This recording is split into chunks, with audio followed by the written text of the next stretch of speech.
Absinthe is a strong alcoholic drink with a colorful history. During the late 1800s and early 1900s, drinking this anise-flavored spirit was the rage among European bohemians.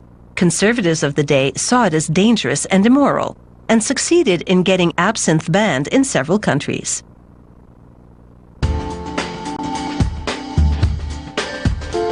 The traditional way to drink absinthe is to pour 1 part into a glass, straddle a specially designed slotted spoon holding a sugar cube over the glass, then very slowly drip 3 to 5 parts ice water directly onto the cube, dissolving the sugar into the diluting spirit.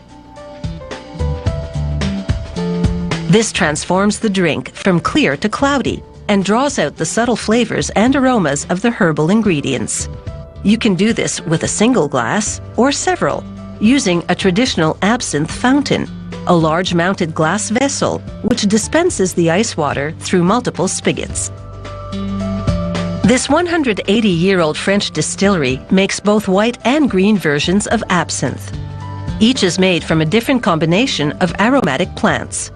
However, for both, the primary ingredients are green anise and grand wormwood. Both also contain fennel, though white absinthe has more of it. And only green absinthe contains additional plants, such as petit wormwood, hyssop, mint, and chamomile. The distillery workers pour the recipe ingredients into a copper still. They pump in highly concentrated alcohol made from white grapes. The plants soak in this alcohol base overnight, gradually imbuing the alcohol with their respective flavors and aromas. This process is called maceration. The next day, distillation begins. They heat the still with pressurized steam.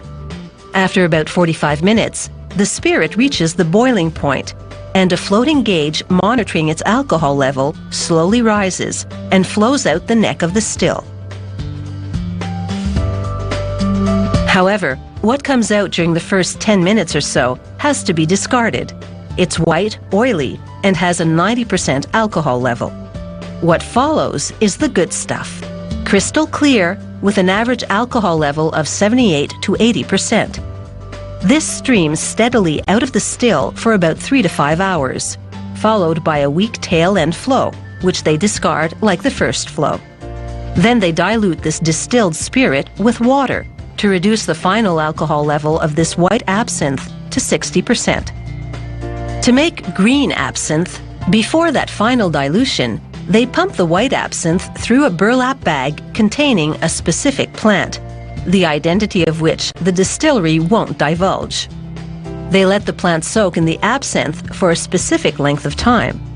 This draws out the plant's chlorophyll, which colors the spirit bright green.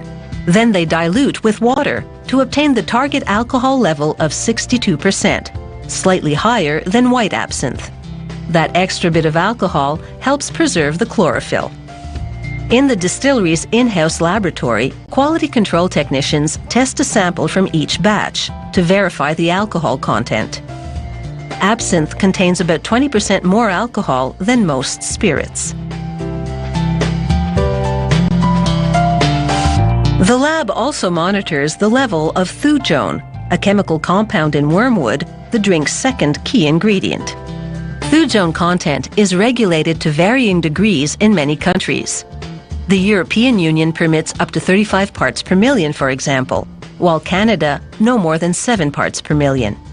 The distillery, therefore, bottles several versions of absinthe, tailoring the wormwood portion of the recipe to the export destination. White absinthe has a strong anise taste, well balanced with wormwood, whereas green absinthe, containing more plants, has a more complex flavor. While white is typically bottled in clear glass, green is always bottled in dark colored glass. That's because chlorophyll, the plant pigment which produces the green color, is highly sensitive to light. Without dark glass shielding it from exposure, the green absinthe inside would turn yellow and eventually brown. This would have no effect whatsoever on the taste. However, the potent drink known in 19th century France as La Fée Verte, the Green Fairy, would lose some of its magic.